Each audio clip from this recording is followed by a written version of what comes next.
alive.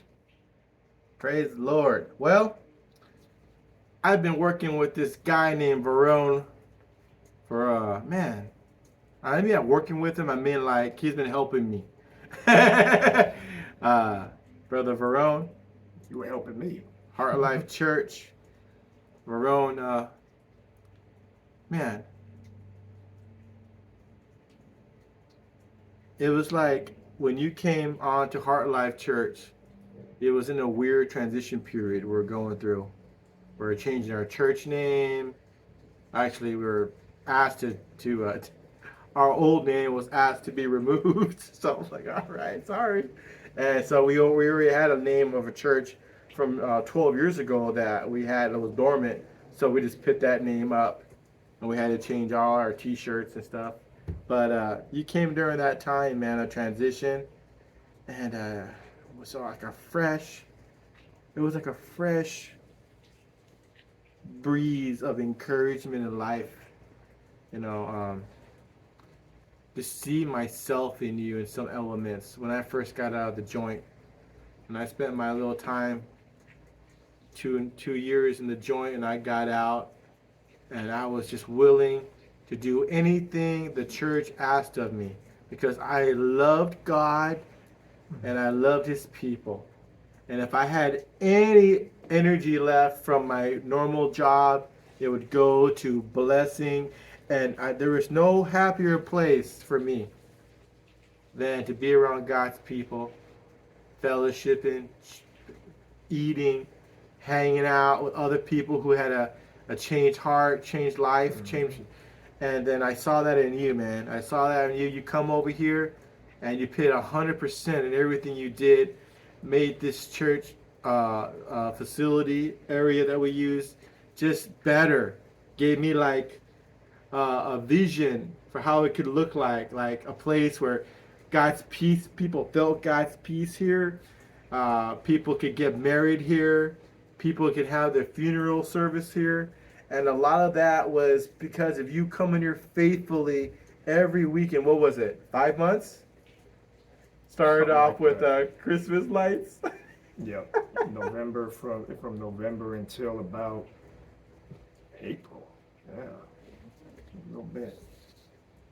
And I learned a lot from you. So this is Varrone White. I met him at Alongside Ministries. Alongside Ministries is a ministry that started that helps people who who have been locked up or been to the joint. When they get out, they help them kind of continue their journey with the Lord and establishing themselves out here on the streets. So I consider it Harvard, or in comparison to Harvard of prison ministries in Arizona. You know, if you can go there, you have to get accepted. You got to have a GPA, but you got to have the lower the lower has to open up that door, man, because it's like there's a lot of people incarcerated, but not all of them can go to Alongside. They select, they ask the Lord to lead them and who needs to be there, and it's been a blessing participating in the ministry there. But I brought you here, man, because it's been your past your 1 year anniversary out the joint. And one thing I really try to I did this with Chris McCrammon a while ago.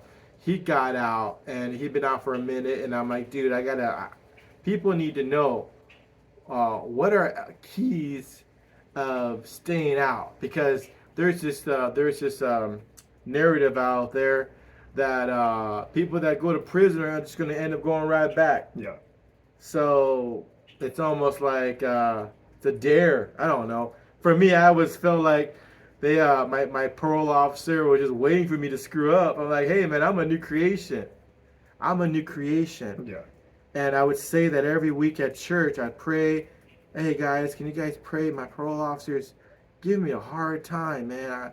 I'm going to these AA meetings, and I'm going to these anger management meetings, all this stuff he's throwing at me, and I'm not addicted to nothing. I am free in the Lord. I'm a new creation.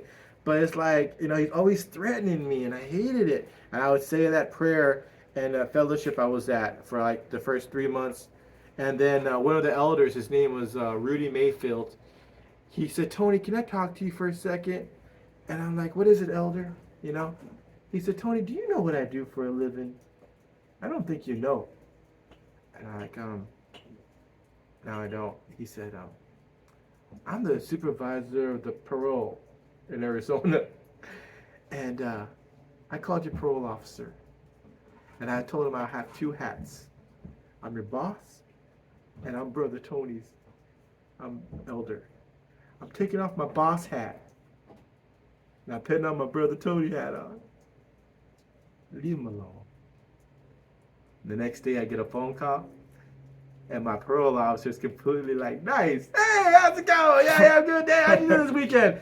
I'm good, man. How you doing? Hey, I just want to let you know, man, you're good for this week and actually for the remainder of your time. So I'll tell you what, I'll just keep on doing what you're doing, and don't worry about the A meetings, and just keep on doing good. And I'll let you know when you need to come in. I'm like, all right. And I didn't get harassed with no restitution payments anymore. I didn't have to go to any meetings anymore. I didn't have to go to his office anymore. Oh man, that's the worst. Take your head off. I feel like I'm in court. Like, dude, I'm just here. I just got off of work, man. My hair is all over the place. I had to feel like I was being pushed, and that was the end of that. And then I said, truly, the heart of the king is in God's hands.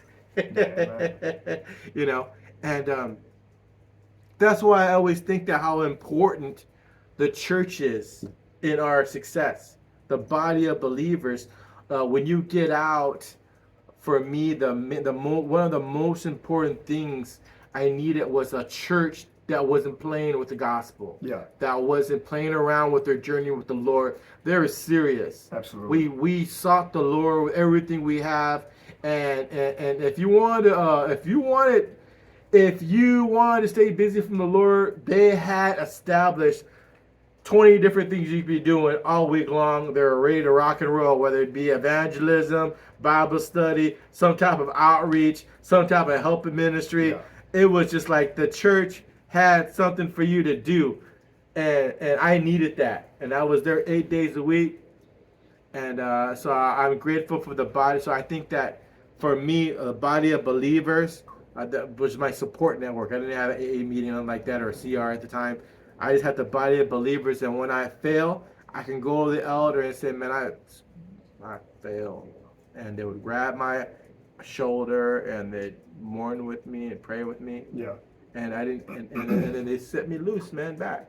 It was never like, what's wrong with you? Yeah. Man, I don't know. It was always, and I learned later on, because men of God struggle too. Oh, absolutely.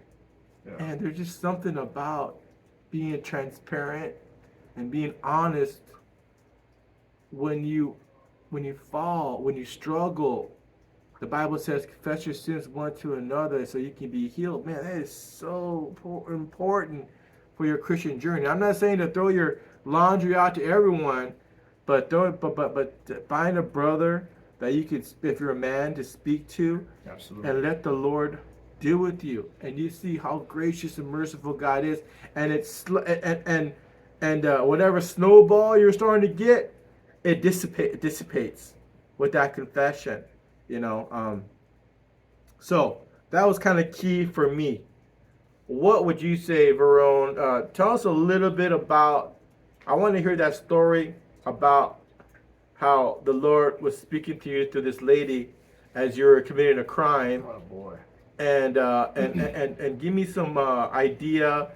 If I just got out of the joint that first year, what worked as far as like just a little wisdom and how you've been walking right now in the last over a year now, how the Lord's how because I would consider you after a year. Boom, man! Congratulations, man! Now you're going to now you're graduate school of being out of the joint. You know what I mean? Because the odds are apparently are against us. But if Jesus is for us, who could be against us, right? Absolutely. Well, I guess you said start with the woman. After quite some time of literally terrorizing the streets of Phoenix, we were exceptionally awful people. You know what I mean? Not even going to sugarcoat it. We were terrible. you know, and I was in a state of depression from, the Lord had already, I had a relationship with the Lord, but I had no idea who I was. I had no idea what it really meant to be born again, you know what I mean? And had a woman who used to go to church with her, but I continued to cheat on her and dog her out. And when she finally got fed up with my stuff, I just dived fully back into the streets and was worse than ever before. And literally went on a killing spree, hurt a lot of people, did things to people that Don't be doing Keith D on here now. Yeah, no. But I was doing things to people. Yeah, I was the bag season here, did this good. I mean, no, I just did things to people that could never be undone. Oh, you know what I mean? Yeah, and, I know what you mean. Just lost in my own foolishness, and what happened with the woman that you spoke of is after all of this real damage had been done that I did. We were so petty and ridiculous. We was robbing people at these drive-through ATMs because the ATM on 51st Linear School only had the one camera at the ATM. Bank of America? Bank of America right there, drive-through ATM. If you cover that camera with your back as if you're going to the driver's side and putting a pistol or something on somebody, none of the other cameras would get you. So we made a little routine of going over there and forcing our way into the car and blocking the camera and ducking and going around and making them drive us somewhere and have them withdraw the maximum of $300. Whoa, big money. Foolishness. When we get into this car, there's an infant in the back seat with the woman holding the infant. She's a Mexican national woman. The husband up front doesn't know English, or at least we think he's pretending not to know English, so we get extra aggressive and all that foolishness. And we start going through the routine. The baby's crying. I feel the presence of the Lord in this car, though, from the time that I got in. And after we start driving, I'm keeping my game face on, yelling in full robbery mode, saying all kind of foolishness. And out of everybody in the car, the Lord had been trying to get my attention for 2 years, reaching out to me through people at work, through random people on the street, people giving me pamphlets, people coming to me saying, hey, you have a calling. God's called you to something. I was just bitter. You know what I mean? And this woman and everybody in the car just turns and looks at me and says, I don't know why you're doing this, but I just know that God still loves you and it's not too late and he still has something for you. God still loves you. She saw the whole angry robbery facade leave. She saw the real me, that whole so-called gangster killer stuff or whatever. She saw all that leave. She knew that the Lord penetrated when she said that. And then fear came though, because I felt that God loved me. But also then fear came because the Lord was like, time's up. You've been running around. You done messed with one of my daughters. You already hurt some of my sons and their family members. But now the Lord's like, that's it. Time's up. I'm coming to see you. And I ain't smiling when I get there. You know what I mean? And within 3 days, SWAT team came and arrested me for some foolishness that I did, shooting some stuff up, and life has never been the same since then. The Lord got a hold of me, and it was over. My life as I knew it was over. You know, and the Lord got a hold of me. He sure did, man. But as for the other question, as far as how I've done this for the year being out, you know, yeah, because how long were you locked up? That's important to know. Well, altogether, I did just a hair under 21 years. Okay, 21 years straight? Which, yes, well, pretty much here it is.